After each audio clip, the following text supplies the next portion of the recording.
ñu ngi leen di nuyu yéen téléspectateurs yi ñuy seetaan ñu ngi nii nag dajeek Omar Koundoul ñu gën ko xam ci Omar Koundoul ex coordonnateur des jeunes COJER de Golf Sud agent municipal mairie de Guédiawaye Omar Koundoul ñu ngi lay nuyu. ñu ngi lay nuyu Yacine Ma di kontaan bu baax ci dajeek yow fii ci Golf Sud plus précisément ci rond point croisement Béthio Thioune. à part posture bi nga def tey ñëpp gis ko concernant l' actualité gis nañ ne Aliou Sall démissionné même pas 24 heures yow nga démissionné lu ngeen waxtaanee. waaw lu ñu waxtaanee wuñ dara parce que déjà la sortie de Aliou Sall démission bi yaakaar naa ne bettul kenn parce que Aliou Sall ku ko xam nañ difficulté yi nga xam ne moom la nekkee woon ci parti APR ak frustration yu énorme yi nga xam ne saa su ne mu ngi ko doon dund. donc mu nekk loo xam ne ay succession d'événements ci lañ ko découvrir gis ni Aliou Sall pratiquement au sein de l'APR vraiment da doon gêné te en plus de ça aussi place bi nga xam ne moom la waroon occuper gis nañ ni jéemuñu ko woon jox donc bu démissionné tey yaakaar naa ne du bett kenn quoi.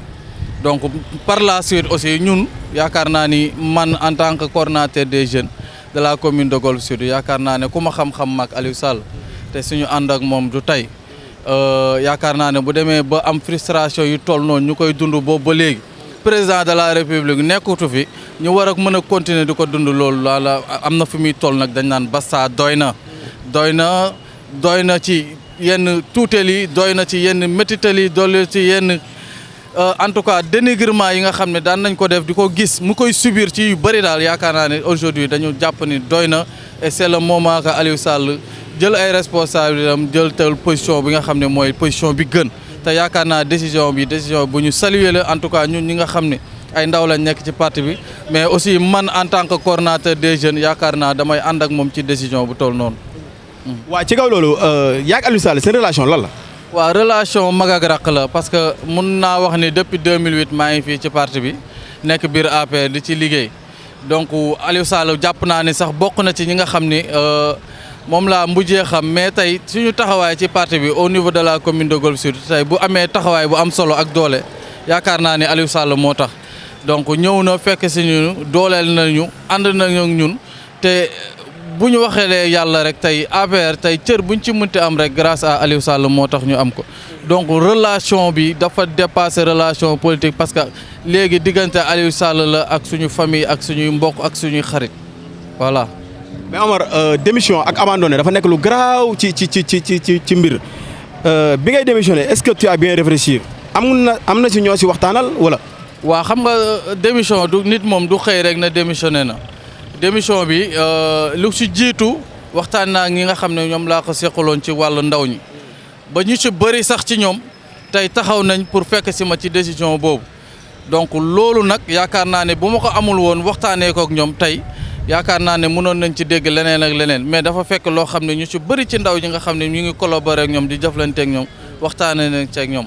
benn bi ci topp nag mooy Aliou Sall yaakaar naa ne moom on n'a pas besoin que ñuy waxtaan ak moom parce que nit ki boo ànd ak moom muy sa kilifa ci politique wala ngeen seq ay relation yaakaar naa ne am na posture yoo xam ne doo soxla sax ñu lay woo pour nga jël yenn posture yi donc loolu moo tax ba ñu waxtaanee ak ñi ñu war a waxtaan ak aussi teewul aussi ñu def échange ak moom par rapport ak la situation politique ak frustration yi ci toll mais teewul ci à partir de là laa jël décision vraiment lépp loo xam ne ndombal tànk la woon bi ma parti bi joxoon ma delloo leen ko mais aussi génn ci biir APR donc loolu mooy décision bi nga xam ne jël naa ko ba ma koy jël waxtaan naa ci ñi ma ci war a waxtaan ak donc voilà foofu la mbiri toll daal. Omar Koundoul ak rejoindre la mouvance présidentielle yaakaar naa ne ñooñu ñu koy xalaat sax yaakaar naa ni dañoo jum. parce que ñun génn nañu APR mais nous restons aussi dans l'opposition te rester dans l'opposition bi aussi day laaj ñu defaat une reconstruction ñu ngi ci phase observation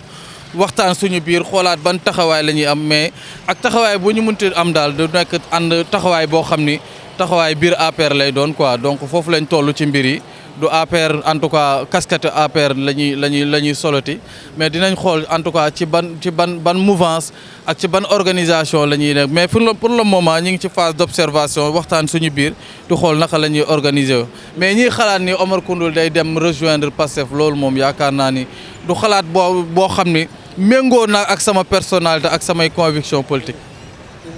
bon dañu dugg léegi ci critiques yi la gars yi jot a def ci posture yi sama mbokk moomu Guédiawaye Info publié ku tey ku mel ne Mouhamed Ndiaye mi ngi naan ba nga démissionné mi ngi ne yaa xam de mais brigade anti bruxlu mu ngi suivre te très pro demal xooli leneen moo gën ñooñu dañuy yaakaar ne da ngay ñëw ci Pastef en fait. waaw xam nga loolu nit ku nekk sa xalaat rek xam nga ne des fois nit ñi dinañ gis ku jël benn posture wala benn décision du ñu xam lan moo ko motiver boo gàttee tuuti xalaat nag da ngay yaakaar ni kii dafa am lu muy séntu wala dafay ñëw ba wala day def appel du pied donc ñu nekk ñu ci dynamique boobu nous sommes dans une dynamique de reconstruction au sein de nous-mêmes ñu ngi dans un moment de discussion. bu ñu paree incha allah lépp lu xam ne war nañ ko def wala war nañ fa jëm rek bu soobee yàlla nit ñi dinañ ko xam. kii la Lion Faye nee na moom li gën a métti ci àdduna mooy fay ba pare di forcer maanaam yéen daal waa APR da ngeen fay ba pare di forcer. waaw xam nga APR nag parti la donc bu dul dara dem nañ élection yi vraiment nous avons été battus dignement parce que le nouveau président Diomaye président tey moo gagné élection yi mais boo xoolee au moins am nañ ci lu mu gàtt 35% ba ñun mun naa wax ni sax ñoo génn comme chef tête de l'opposition donc yaakaar naa ni on a perdu mais dignement mais loolu yëpp yaakaar naa ni ñiy wax ni dañoo fay c'est très normal parce que boo nekkee ci mouvance présidentielle après nga wàcc c'est très normal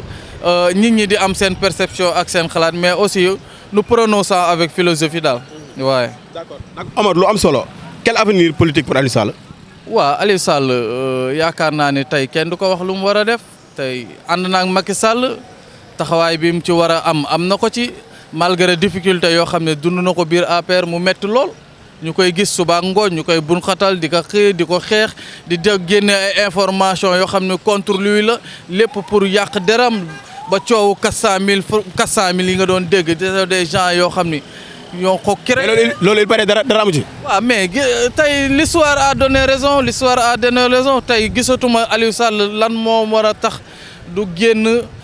xoolaat taxawaayam parce que boo nekkee ci mbir wala nga bokk ci njaboot nekk ci biir ba pare ñu lay def yenn yaakaar naa ne vaut mieux nga génn jël say responsabilités yaakaar naa ne tey responsabilité am la jël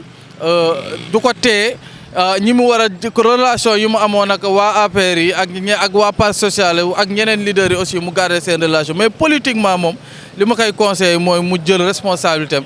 yaa ngi dégg jéem a créer yoonu boppam daal waaw. Omar gis nañ élection yi passé monsieur Aliou Sall ni mu taxawee jàppale Amadou Ba seen diggante moment yi nii dafa ñagaas wala lu si xew. waaw entre Aliou Sall ak Amadou Ba mun ñu wax ni dafa am ñagas parce que boo xoolee élection yi nii. décision yi gën a difficile ak position yu gën a difficile Aliou Sall moo ko jël ne serait-ce que pour soutenir la candidature de Amadou Ba ne serait-ce que pour Amadou Ba mun a jàll élection yi mais tu as vu difficulté yi ñu ci am war a dem élection ñu naan dañuy reporter élection yi duñ ko reporter ñu war a dem ci élection ñii naan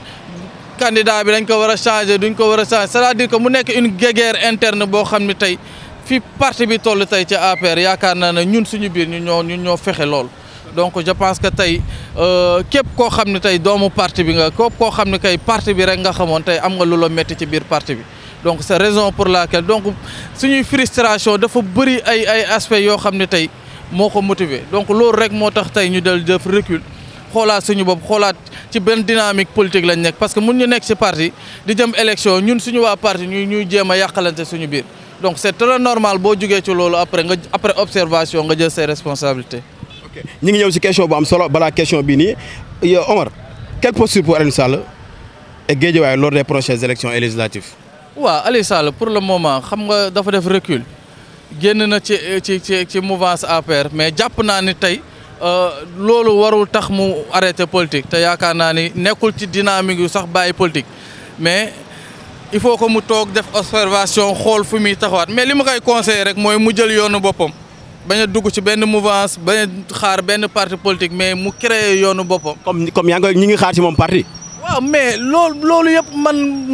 mënaguma ci avancer mais man sama bëgg-bëgg mooy mu créer yoonu boppam dox ci yoonu boppam mais élection présidentielle yi élection locale yi di ñëw autant pour moi ñëwagul mais ñu ngi koy xaar mu xoolaat ñu xool ban taxawaay la ciy am. locales yi comme législatives yi parce que Aliou Sall tey ku ko xam ne c'est un leader national et international donc du nekkatul Guédiawaye rek mooy tax ñu Aliou Sall di exister politiquement daal voilà. ci kaw loolu moom dafa toog télé bi mu ne mu ne moom bi mu nekkee APR yëgu si woon boppam de trop démission bi bokk na si li tax mu jóge si côté boobu noonu parce que dafa metti sa frère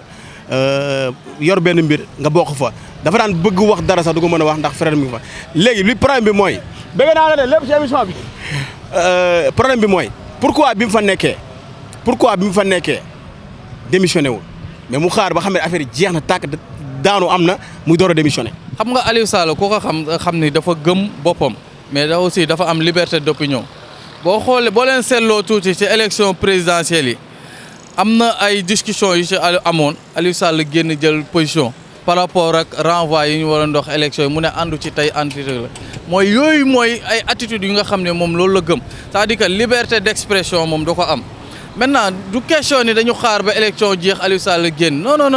c'est-à-dire que dañu nekkoon ci biir parti bi Aliou Sall loo ko teg mu nangu ko parce que son frère était là te dafa am responsabilité aussi pour jàppale son frère donc loo ko fa teg da koy nangu boo ko doon saaga di ko xas lépp da koy nangu parce que son frère moo soxla woon tey son frère n'est plus là est-ce que tey war nañu nangu Aliou Sall di continuer di subir ces mêmes injustices là. donc pour man gisatuma raison bi tax parce que bu nekkee ci parti bi doon ci sonn di ci dépasser autant d'énergie yaakaar naa c'était pour soutenir son frère donc son frère n'est plus là il ne dirige plus le parti bi kenn xamatul fu mu jëm ñiy jaar fii ñiy jaar fële donc c'est normal que mu jël ay responsabilités mais jël ay responsabilités nekkul ne dafa toog parce que bu doon dafa toog ba dafa am dara ci nguur bi sax ñu ne ñëw dafa bàyyi dafa maccaat ba mu jeex mais Aliou Sall amul dara ci nguur bi il n'a rien eu de l'État. au contraire dañ ko doon bun xatal di ko xeex di ko sànni di ko wax ju ñaaw di génne ay information yu bonne contre lui yoo xam ne c'est de la diffamation donc aujourd'hui c'est très normal mu xoolaat posture am parce que Aliou Sall politique ak Aliou Sall du tey boo xoolee formation politique bu mu def jaar ci yeneen structure yi nga xam ne bokk parti de gauche am formation politique bu extraordinaire tey yaakaar naa ne tey gisatuñu lenn loo xam ne war na mën a retenir Aliou Sall pour son avenir politique quoi. d'accord fi ñuy tëjee mooy fi nga rek fi ñu taxaw nii mooy fi nga dëkk yow sa base mairie Golf Sud Khady Mahécor loo gis bi mu toogee ak léegi. waaw Khadija waaw xanaa maa ngi gis Khadija mi ngi ci wàllu lampe yeeg éclairage public. non Omar loo koy sous-estimé nii naan mi ngi ci affaire lampe yeeg yooyu noonu Khady Mahécor mi ngi job lu doy waar lu dul lampe yi. lampe yi Badara Ndaw monsieur Badara Ndaw moo ko yor moo si gën a ndaw Khady Mahécor mi ngi beneen niveau. sama frère Badara Ndaw ku ko xam ne maa ngi moom ay frère lañ donc am na fu ñu jaar lu bëri ci politique mais politique am na fu muy toll vraiment après da ngeen di xam ni instant politique am na mais après les relations humaines dañ koy garder mais teewul bu ma ko waree sànni xel dama koy sànni xel. mais man du ma d'accord nga waxu lampe kese si mairie Golf Khady Mahécor dépassé loolu. moom mën a wax lu visible gis naa leen ñu yëngu ci wàllu éclairage public maa ngi koy saluer dégg naa leen aussi benn programme d'aménagement espace vert affaire yooyu maa ngi koy dégg loolu mooy ci li nga xam ne maa ngi koy dégg mais xam nga gestion mairie du gestion boo xam ni. mais ñu taxaw seetlu foofu dañ koy dugal mënul ñàkk quoi parce que ci lumière yooyu ngay wax am na ñu ma si jota woo di wax seen critique mooy que ne nee nañ lumière yi d'accord ñëw na nice na mais du mat 3 mois mu fay comme exemple nii yaa ngi gis nii sa ginnaaw croisement Béthio fii ba PA yi ba croisement Béthio dafa fayaat ñooñu ñu ngi koy kaas nag xaw ma loolu lu ko waral pour yow. waaw xam nga tey man posture bi ma toll xam nga man je suis agent municipal xam naa difficulté yi pratiquement yuy am ci mbir yi toll nii. gars yi dañu jëlee original wala. c'est-à-dire que mun ngeen def installation mais après dafa am travail de suivi d'entretien bi ci war a am te entretien bi ça doit être de façon régulière et organisé de façon périodique ba nga xam ni li ñu liggéey wala lu ñu réaliser muy mairie ville wala muy mairie commune après dafay am travail boo xam ni mooy travail d'entretien de suivi boobu moom moo ciy des loolu nag yaakaar naa ni ñun dinañ ci continuer di joxe ci suñu xalaat parce que tamit opposé nekkul rek di taxaw di wax lii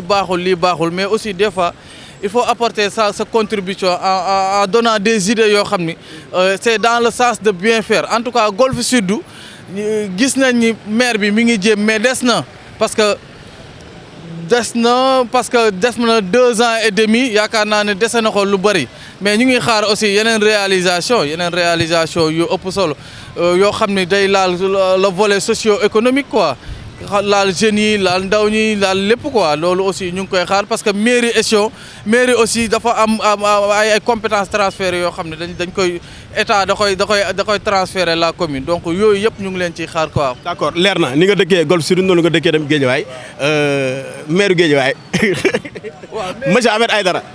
mairie Guédiawaye li mu toogee ba léegi. waaw mais mairie Guédiawaye xam nga man je suis agent mënu ma nekk ci biir ba pare di sànni xeer. mais soo fa gisul loo war a sànni xeer doo sànni xeer tamit. mais bu ma amee ay critiques je préfère ma def ko ci biir. mais li ma dox Sonko amoon doole bi mu nekkee fële bi mu nekkee impôt lu su gisee lu normalul da koy wax donte foofu lay joobee. waaw xam nga gis lu normalul waxoo xam nga tey bu nekkee posture politique mun na am ay critiques yoo xam ne war naa ko mun a def à l'endroit du maire mais nekkuñu ci posture boobu pour le moment nous sommes dans une phase boo xam ne aujourd'hui on doit essayer en tout cas d'accompagner le maire qui est là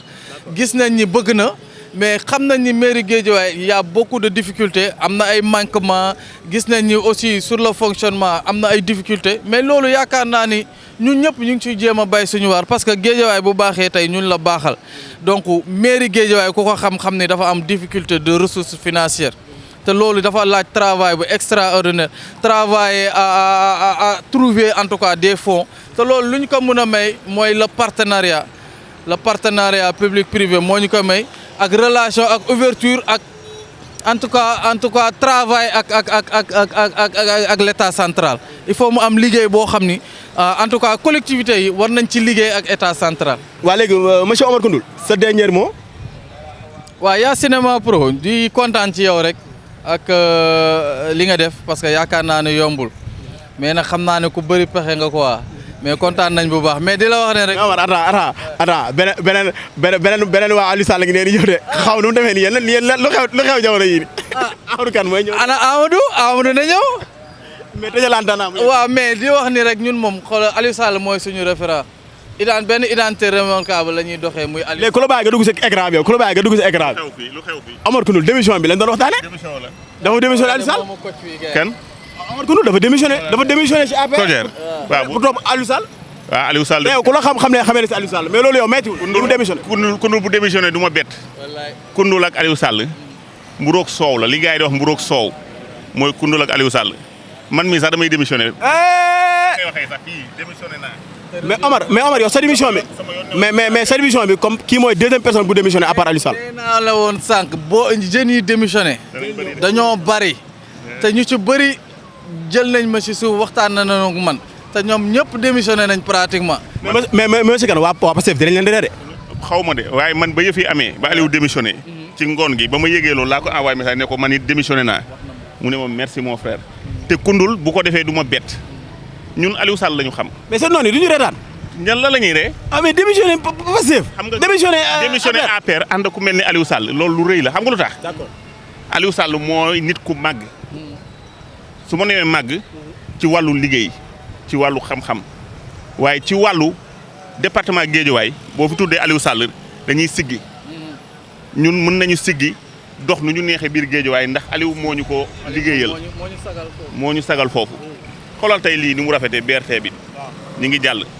grâce à Aliou Sall moo tax mu egg si département Guédiawaye Koundoul am na lu mu ci xam. Aliou Sall wala Macky Sall. Aliou Sall laa wax grâce à Aliou Sall moo tax mu ñëw Guédiawaye Aliou Sall moo tax BRT bi egg Guédiawaye Aliou Sall lumière bii ngay gis fii ni mu rafet nii Aliou Sall tey ñëpp gis nañ ne Aliou Sall ba mu demee nee nañu oo suñu yëgoon rëccu nañu ñi dëkkul Guédiawaye ci boppam billaahi wallaahi da ngay dox ci mbedd ñu naan boo nee Guédiawaye nga dëkk ñu ne yéen lu tax ngeen dof lu tax ngeen teggi Aliou Sall dafi teg keneen ñun dama koy gis yow da nga koy vivre keneen ak keneen yow mii sa bopp caméraman nga wala yaa ngi yor sa site wala yaa ngi reporté yow boo neewee Guédiawaye nga dëkk da ngeen li ñuy wax mooy erreur bi ngeen def mooy jëlee ngeen fa Aliou Sall ndax lan liggéeykat la gis nañ ba mu ñëwee ci Guédiawaye soppeeku na kon Aliou Sall moomu bu démissionné ñun dañuy démissionné lu mu nekk ñun ci loolu la ñu nekk man am na ay mouvement yoo xam ne ci département bi maa ngi leen doon coordonné Omar Koundoul coordonnateur COJER la au niveau de la commune de Golf Sud mu nekk responsable ci département bi am ñu ko fi jox cër lool bëri ba ci président de la république Macky Sall xam na koy Omar Koundoul man département bii mouvement de soutien yu bëri yoo xamante ne Aliou Sall lañ doon jàppale maa leen doon coordonné man mii nag doon leen coordonné ci loolu démissionné naa ci APR fas yéene jàppale Aliou Sall ci lépp lu mu nekk. ah comme information bi fi nga ko amee naturellement Amadou Kane mooy deuxième personne bi démissionné à part Aliou Sall et Omar Koundoul. rek Aliou foofu la ne. ñun tamit ñu ngi ci lu Aliou ne. jeex na ba beneen jërëjëf jërëjëf. Yacinema TV.